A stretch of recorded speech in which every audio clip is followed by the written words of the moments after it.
welcome to the Big Seance Podcast. I'm Patrick Keller of BigSeance.com, and this is a place for an open discussion on all things paranormal, but specifically topics like ghosts and hauntings, paranormal research, spirit communication, psychics and mediums, and life after death. So basically, anything that pops up in my paranormal world. The candles are already lit, so you might as well come on in and join the seance. Adam Berry is the executive producer and star of his own paranormal reality television show on the Travel Channel called Kindred Spirits, now in its 7th season. His other TV credits include Reunion in Hell, Haunted Salem Live, Kindred Spirits Resurrected, Paranormal Lockdown, Expedition Unknown Search for the Afterlife, Ghost Hunters, Ghost Hunters Halloween Live, Ghost Hunters Academy, Pickler and Ben, The Anderson Cooper Show, and Weekend Today, among others. After growing up in a haunted house and years of study and research, he founded his own paranormal research team with his husband, Ben Berry, in Provincetown, Massachusetts, and soon after, his hobby became a career. He has traveled the country extensively, giving lectures in theaters and at conferences and conventions on paranormal investigation and supernatural phenomena. He is a graduate of the Boston Conservatory. Adam has authored his first book, a great book that I just had the opportunity to read, and it drops on September 26th. So you can pre-order it now. The book is called Goodbye Hello, Processing Grief and Understanding Death Through the Paranormal. Want to know who has given praise for this book?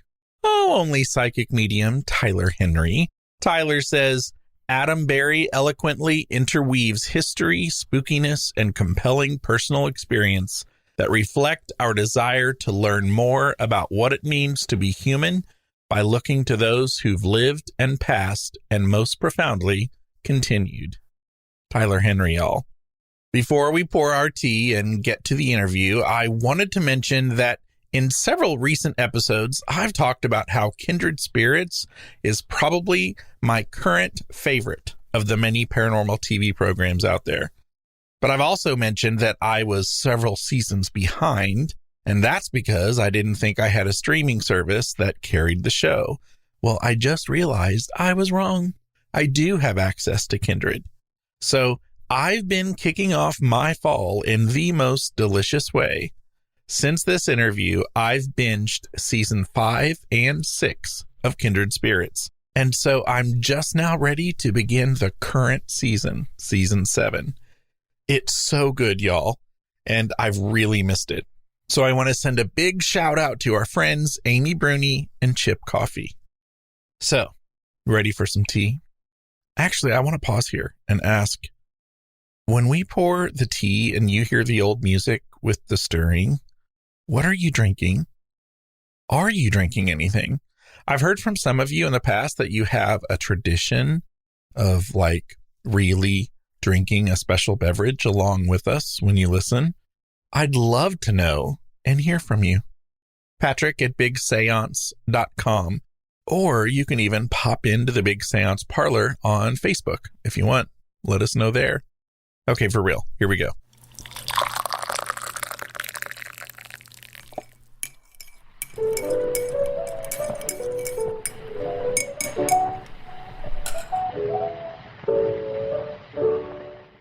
Oh my gosh, y'all, I have Adam Berry in the parlor again.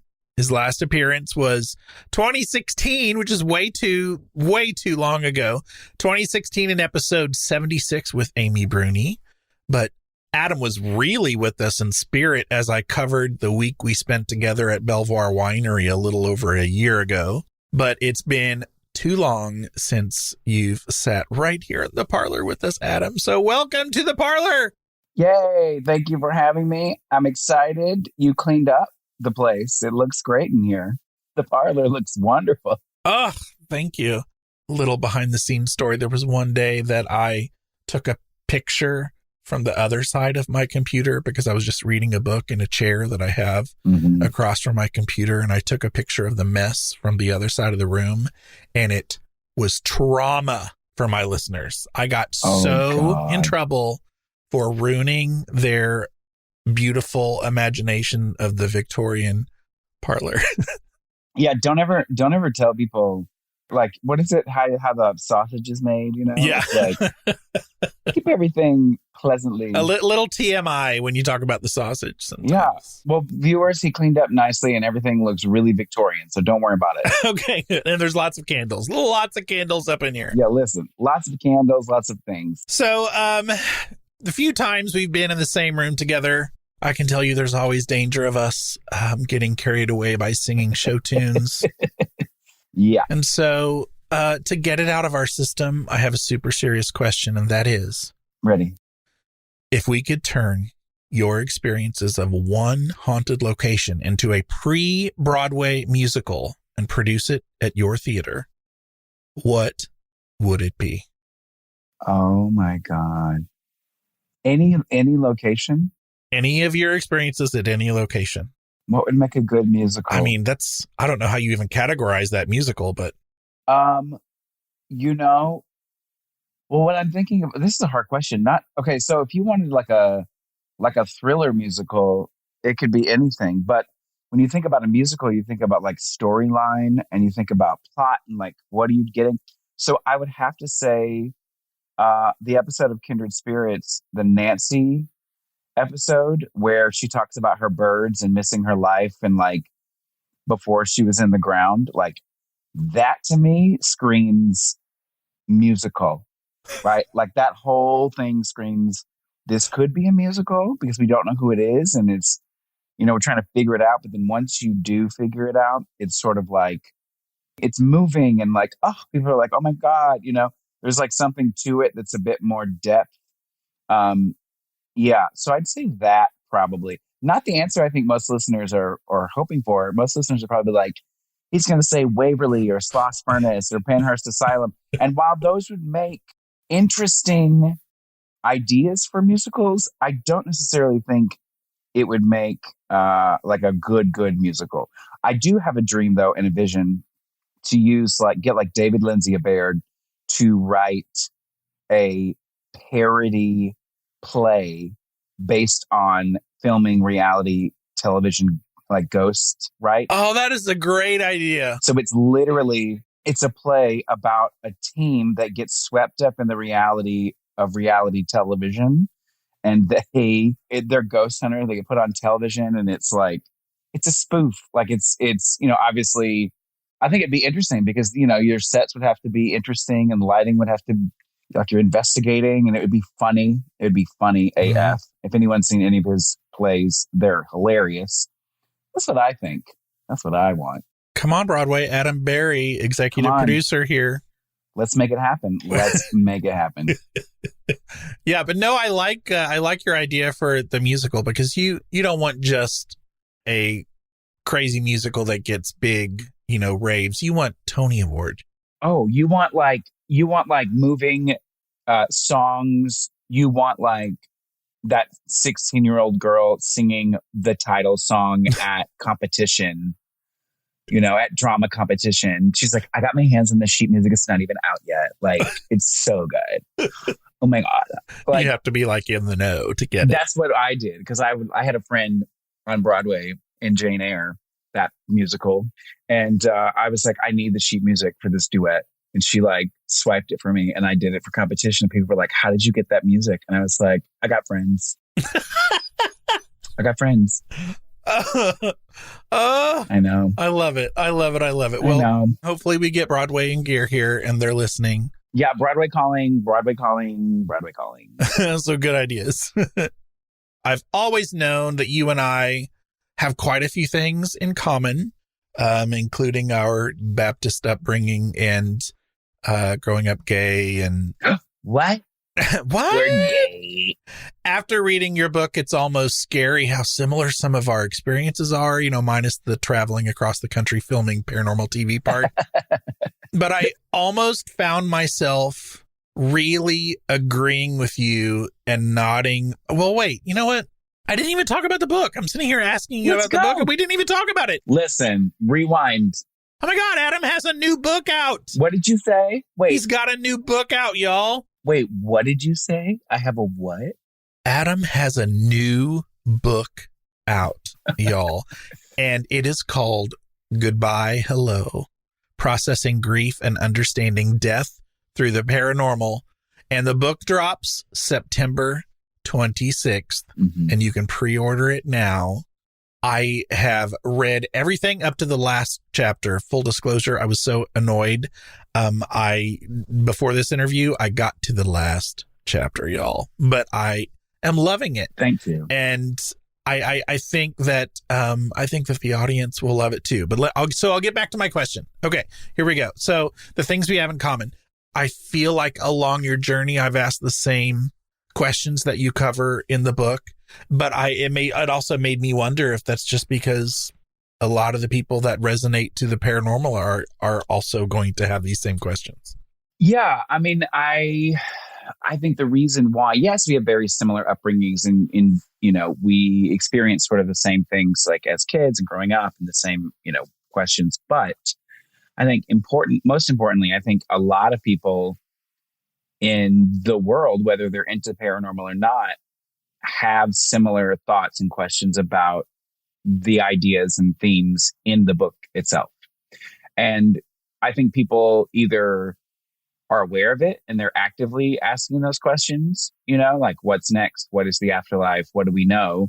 And then there are a lot of people that aren't aware of it and aren't thinking about it. But once the topic is brought up, they're like, oh yeah, that makes sense. Like I feel that same way, So I think a lot of the themes in the book are universal to a lot of different people and people can relate to it in their own way.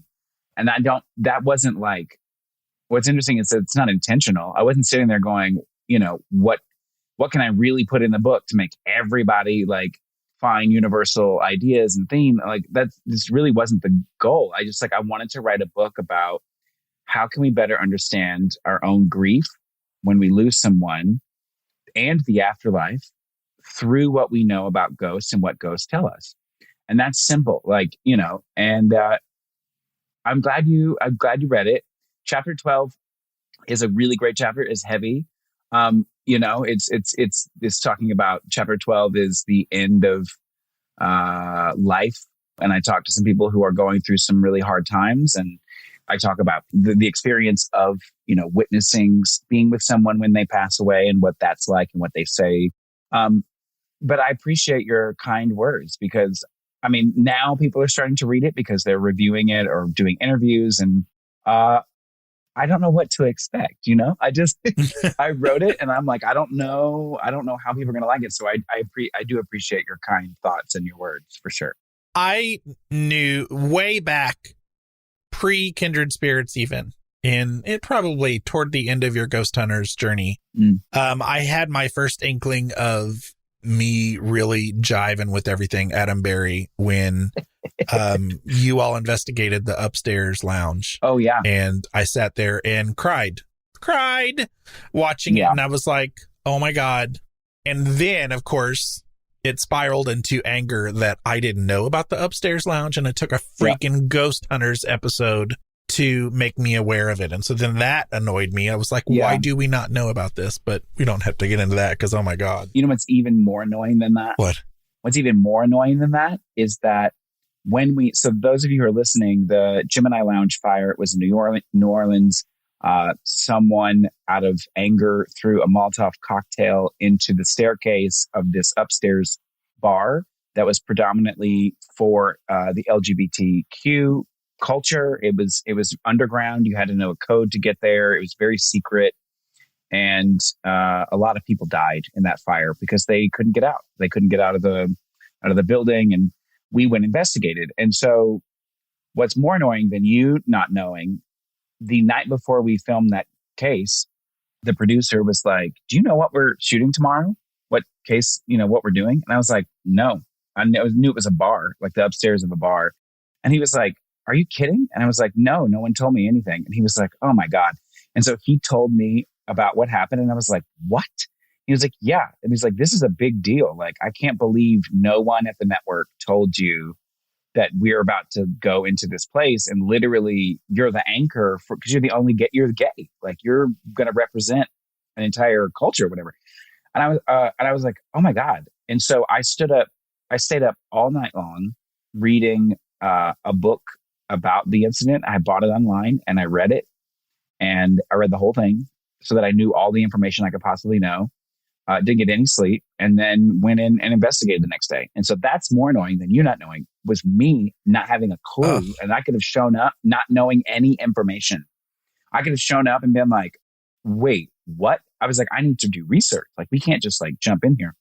But yeah, that case was very influential for a lot of reasons, because up until then, ghosts and ghost hunters and ghost paranormal shows didn't really focus on any sort of LGBTQ positive message or anything. And while the catastrophe of the fire and the person who did it, and it was a hate crime, clearly, it was very educational for those watching at home about it, right? And people call that my coming out episode, which is so funny because I've been out forever. But it was like coming out on television. Like, there were people that actually did not, literally looked at me and was like, he's straight. And I'm like, good God help you. But yeah, I think I'm glad you brought that up, because that is one of those really insane episodes that was on Ghost Hunters. And I'm glad it was. Yeah. I mean, it was needed. And since then I've probably read the same books, and it's called Let the F Word, the cigarette. I don't want to say it on radio. I'm not going to say it, but FAG, let the blaggets burn is what it's called, with an F. And I can put that in the show notes. I'll put that in the show notes if people are interested, but it really is. It's an intense book. The reason we didn't know about it is because so many people were ashamed, and all of the souls who perished, not all of them, but many of them were not claimed, because people just didn't want to be associated with it. And so when you refuse to look at a situation or cover a situation out of shame, then people don't know about it, and then they forget about it until a ghost hunter. Yeah, it wasn't just gay and lesbian people that died. It was a mother died with their son. They were like found huddled together under the piano, and they were dead. And also they were having church. Like, they were literally having church. It was in the afternoon, and they were right. It was a Sunday. They were having church. And so it was like, not only were they not drinking and gallivanting, they were literally having church.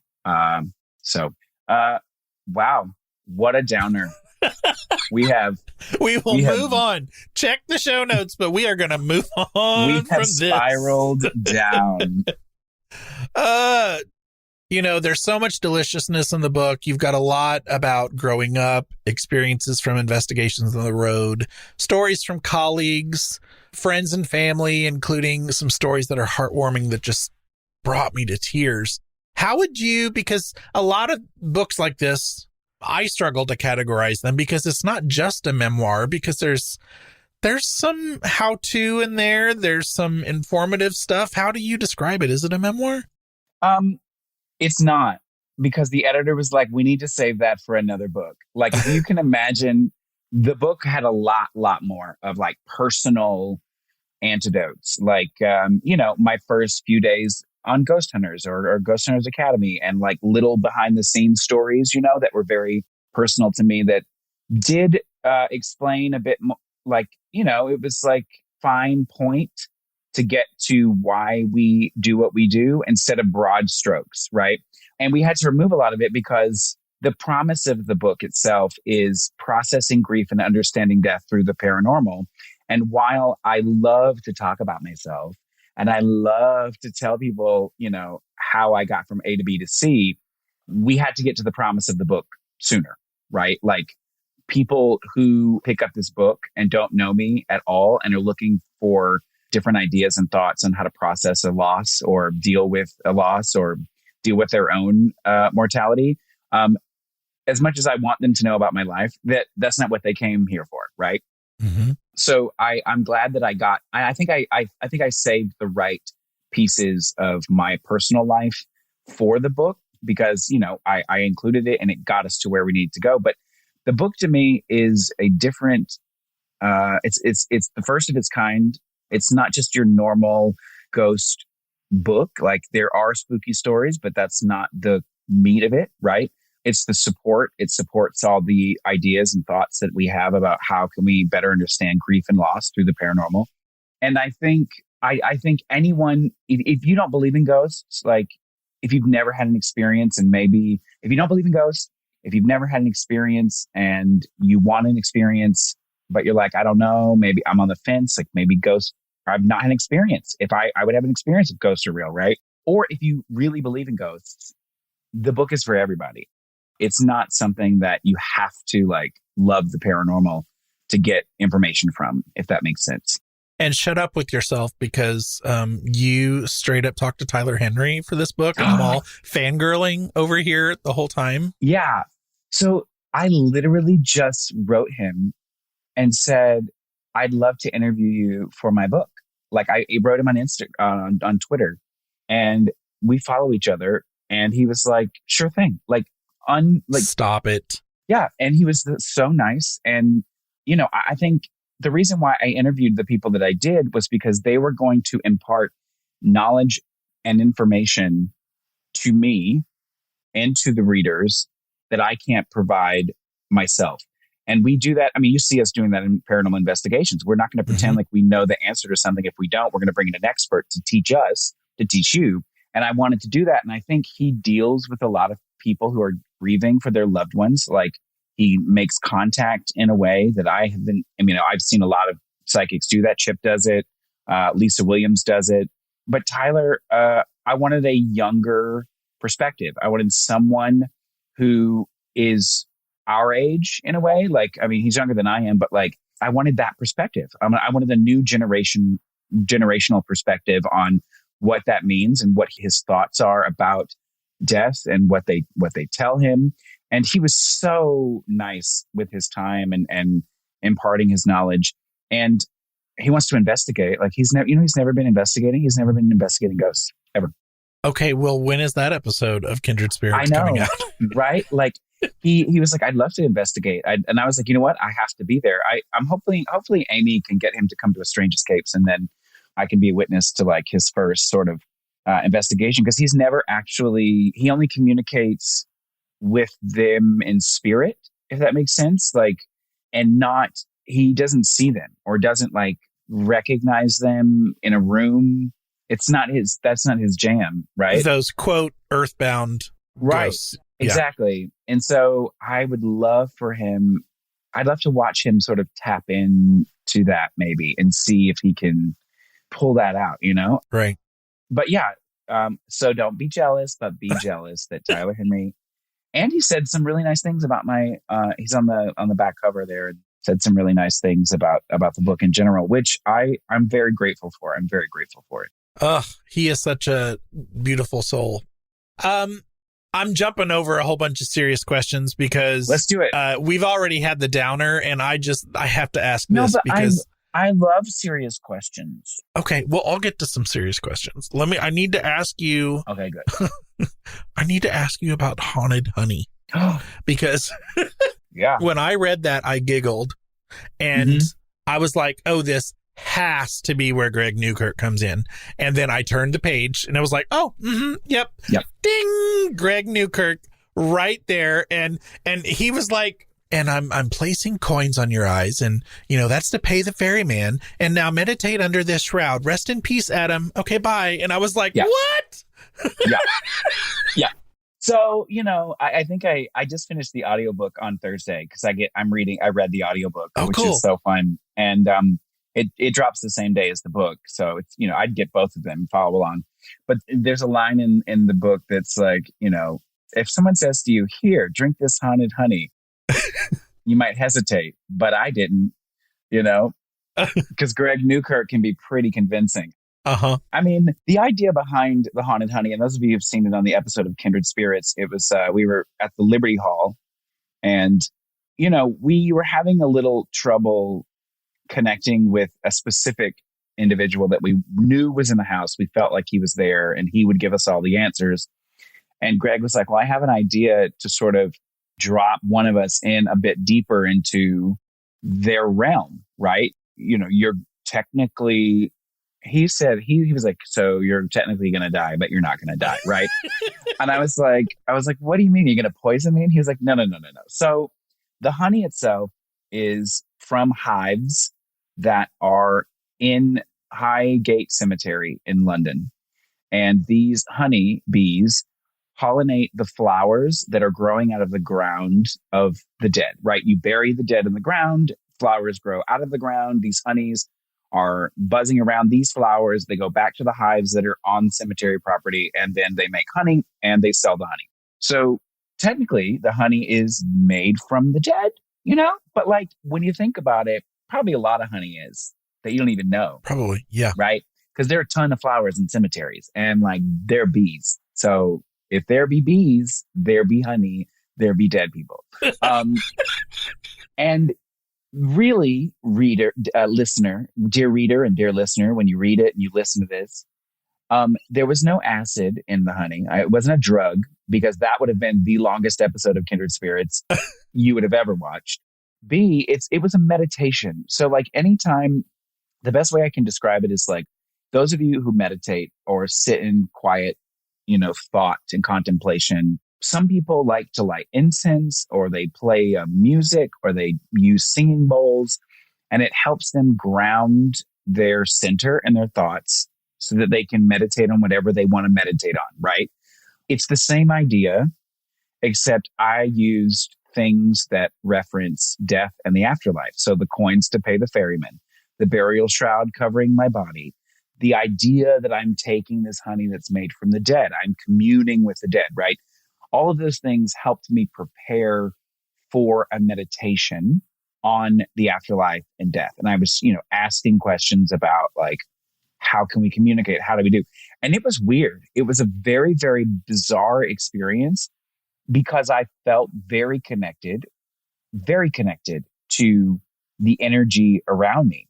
I describe it in the book, like the whole idea of what I saw in my mind's eye and what I felt like, that was real to me. And when it was done, I literally still feel it, but it's like, I feel there was some residue that sort of is left. Like I went somewhere and came back, and it just seems like there's an awareness, there's an openness, there's a acceptance, there's an energy transfer.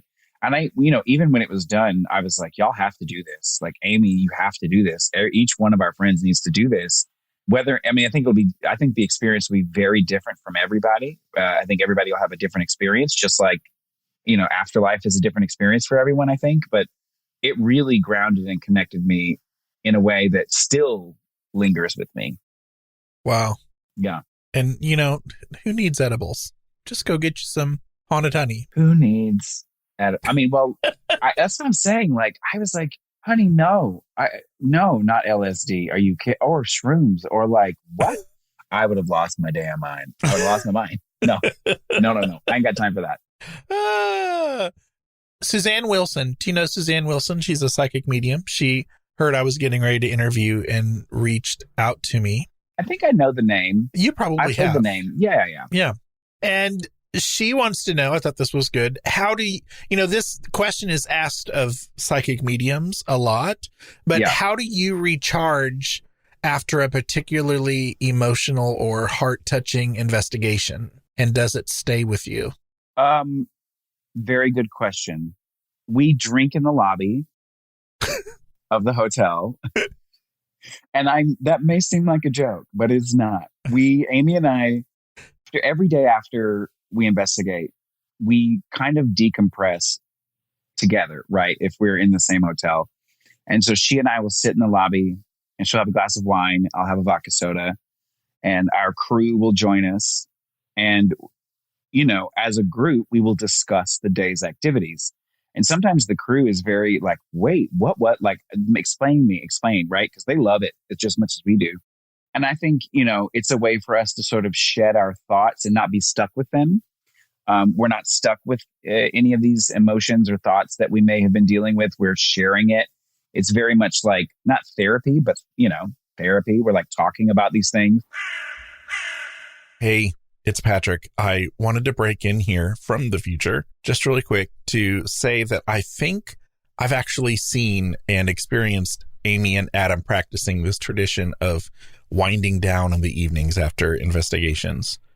When I had the opportunity to be the talent, I think is what they called it, or maybe she calls it paranormal celebs. I don't remember. But when I had the opportunity to hang out with Adam and Amy and the other awesome folks for a week, often on Amy's Strange Escapes trips, they do nightly investigations at the location. And in my case, I was assigned to a particular spot to lead groups through investigations for a few nights. And I covered that whole cool experience in episode 215, if you want to check that out. But it was a lot of work, and we really did have experiences. And each group and location was different. And those late evenings, I saw firsthand and got to experience that whole winding down and celebrating, on the top floor of the Belvoir where we all stayed, and got to hear everyone's stories about what happened to each location. And I don't know how much he's covered this on his own platforms, but even Greg Lawson, who is known as the paranormal detective, who has been fairly skeptical in the past, at least when it comes to ghosts and spirit communication, even he had what seemed to be a life-changing experience that week in one of those investigations. And I think it's important to have that relaxed space to share experiences, but also to ground yourself, back to reality. Anyway, that just came to me, and I wanted to make sure I threw it in. Back to Adam. So, with or without alcohol, that's what we do, right? We sort of decompress that way. But then, there are cases, especially the ones I talk about in the book, that like I always think about, and it's with me. And I don't think that's a bad thing. I think that is a thing that helps my spirit and soul grow as a person. There are certain things that I don't want to let go of because I think that they changed me for the better. Sometimes you want to watch that movie that depresses you so good, like it makes you cry, have a good cry or whatever it is. Right. And you want to stay in that feeling because you're alive. Like it makes you feel alive. I know. And not if you're dealing, there are people that are dealing with depression and anxiety, and like, that's not fun. Please. That's not fun at all. I deal with anxiety. Amy deals with anxiety. So, we have our ways of balancing that.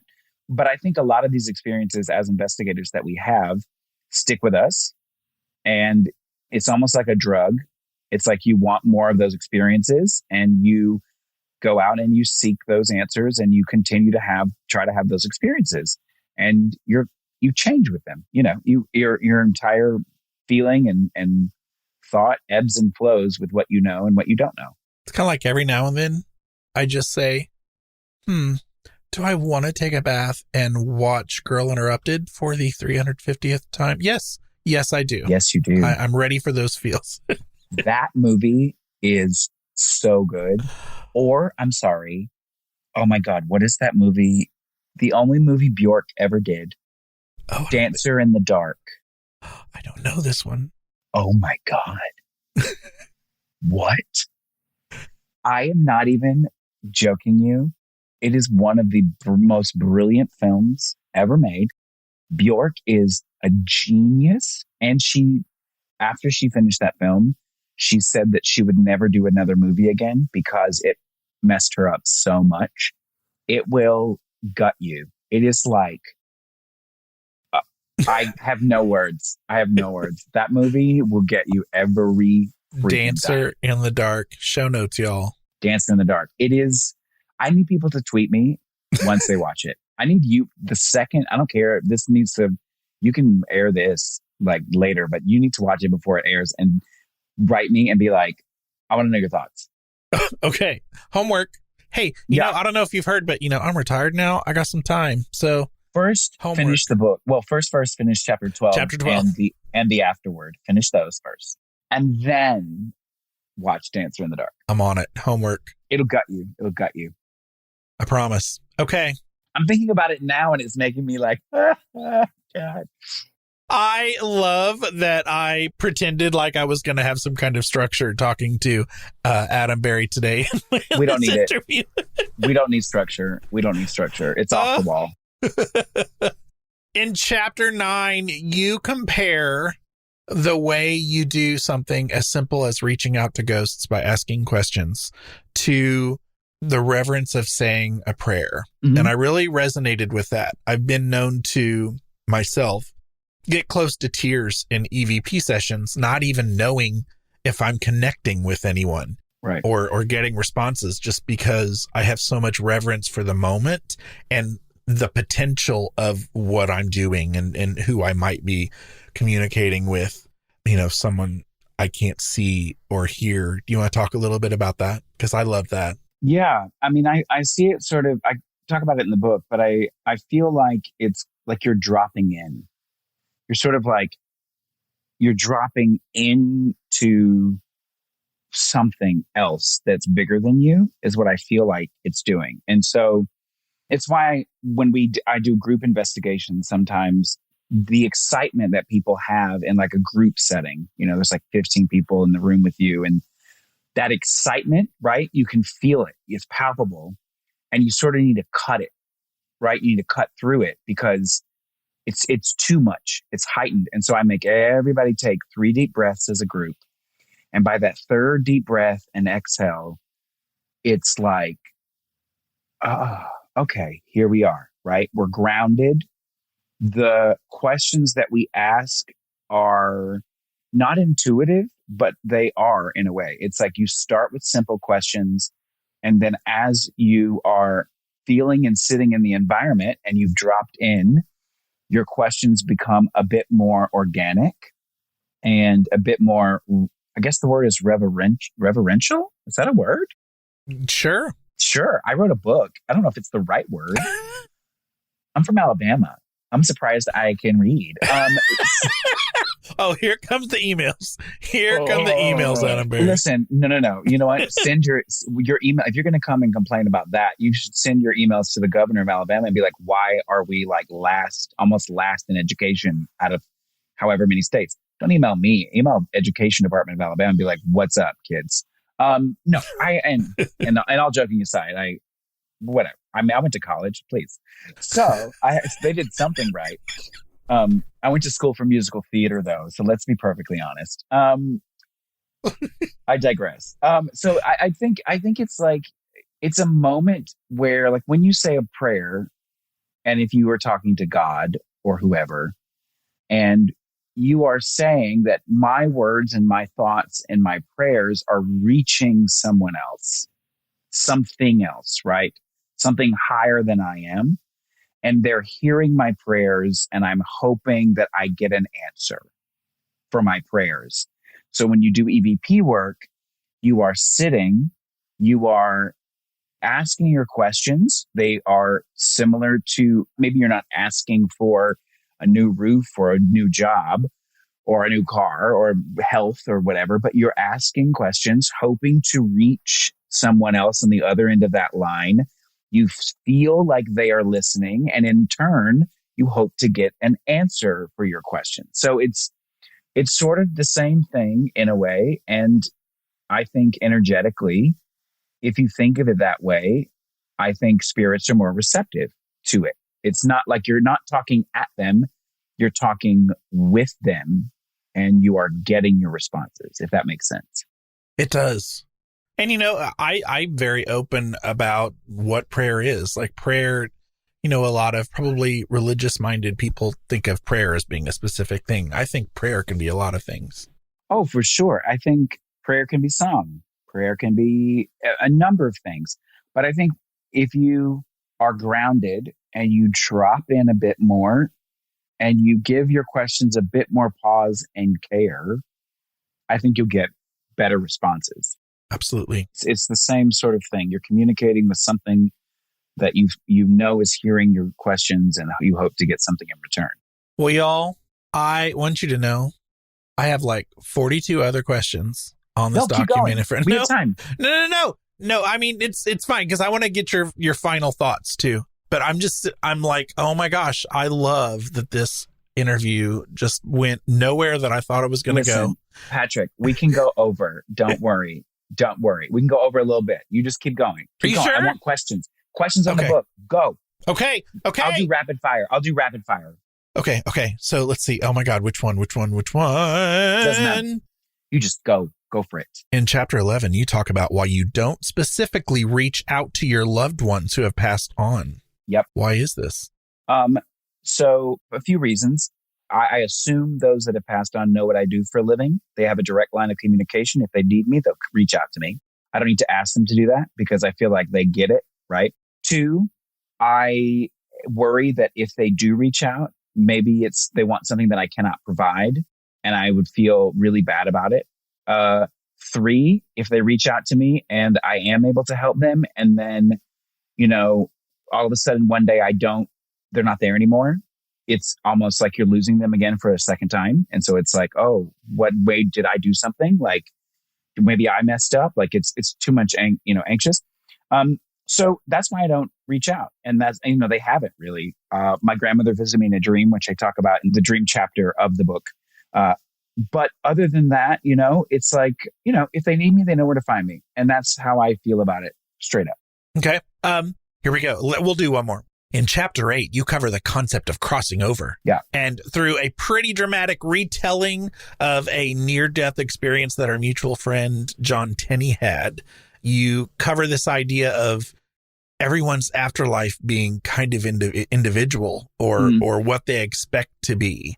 And I've always kind of expressed that opinion. But you also say something about there's maybe a danger from your experience. You say there's a danger in having an idea of what crossing over is like. And I thought that was interesting. Oh, yeah. Because I've never heard anyone say anything about that. Well, I mean, so I love the idea that your afterlife is very specific to your own life, right? Very specific to you as an individual. Growing up Southern Baptist, growing up in the church, you are told your afterlife is A or B. Yep. And I mean, yes, okay, if you believe that, that's great. I mean, I don't, fine, silly, fine. But I think it's more individualized. And when people ask you, like, well, what do you think your afterlife is? Or what do you think, would you be a ghost, for instance? Like, would you be a ghost? And it's hard to answer that question because what if by saying it'd be great to be a ghost, right? It triggers something and that's what you end up being. And like John Tenney says it best, he's like, this world is created for the living. There's touch, smell, taste, love, connection. And there's like some ghosts want, we see ghosts wanting connection. They wanting answers, wanting talk and whatever. But like their world has to be very different than our world, and this world is made for the living. So maybe you don't want to be a ghost. And then what if you say, oh yeah, I'd love to be a ghost. And all of a sudden that's your fate. So what I like to do is, that's really I think that's when I talk about the danger of, doing something like that. I think keep your options open, right? Like learn, ever since I left Alabama, I pick and choose what I think resonates with me spiritually, and I go with it. I think ghost hunting and the paranormal in general, people that believe in that, is a religion in a way. We had the spiritualist movement, which was a religion, that talked about connecting with the other side through seances and mediums and trance mediums. So I like to keep my options open and take what I know and what I've learned from the afterlife and from the paranormal to talk about the afterlife and let that shape my thoughts and ideas, which is really the book. It's like, let's think of it in a different way. To maybe it's not so scary, I guess. And it's a deep topic, and it was a deep question, and the answer is very long. But I think it comes out when you read the book. It's like it makes sense, And I did read the afterword already, and you mentioned that by the time people read the book, your thoughts on a lot of these things have probably Might change. changed. And I love that. Might change, right? I love that.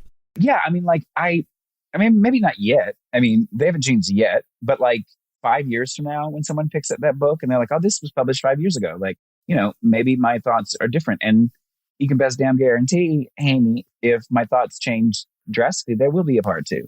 You know, there will be a part two. I already have an incredible story, which I'm saving if they ever print it in paperback, that goes along with the dream chapter that's connected to me recording this book. It's mind blowing.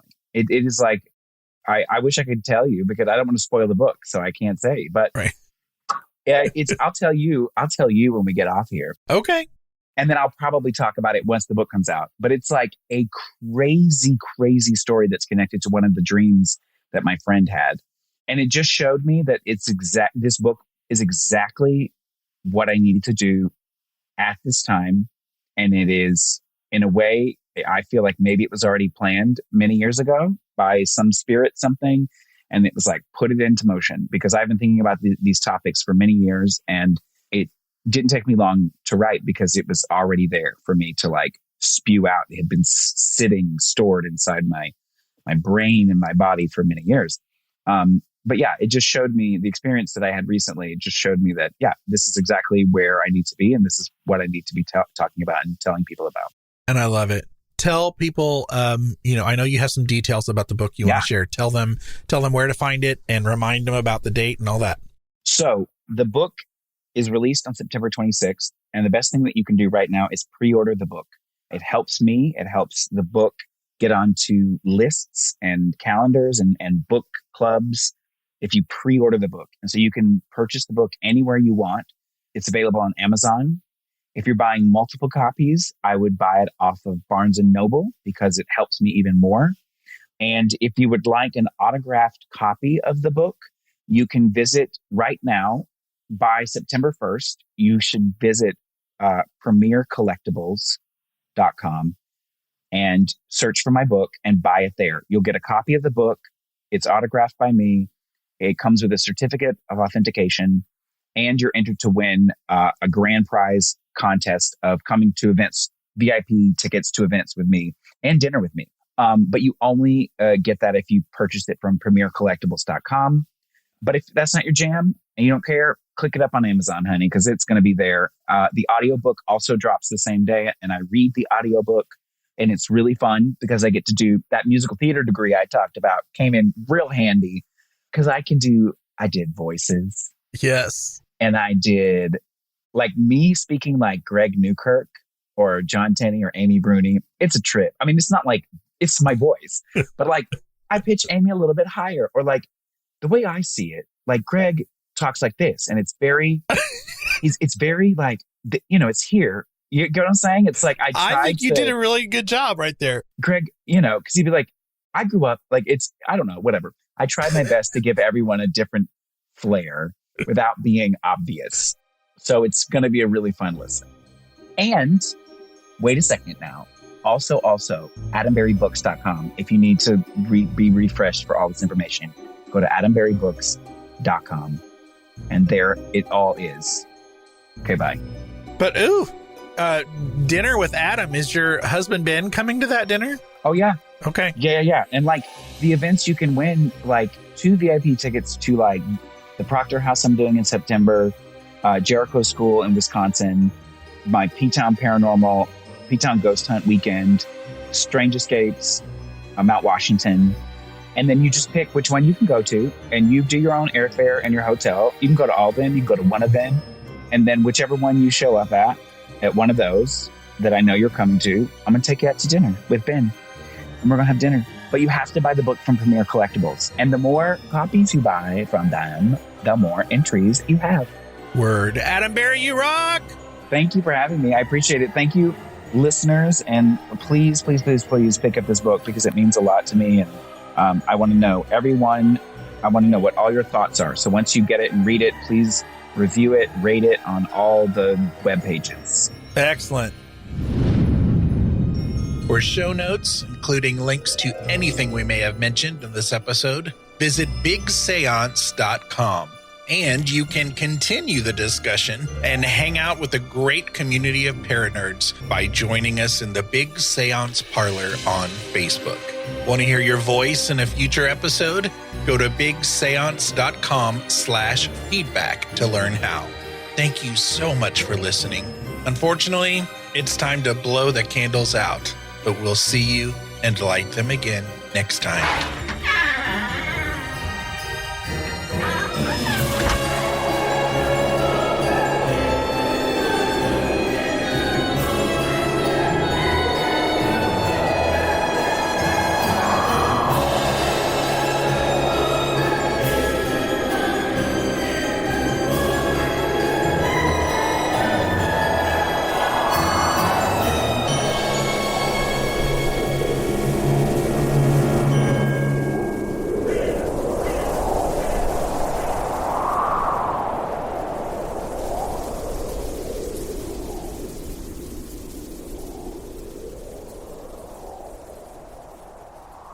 Thank you to the following super Paranerds who support the show at patreon.com/bigseance.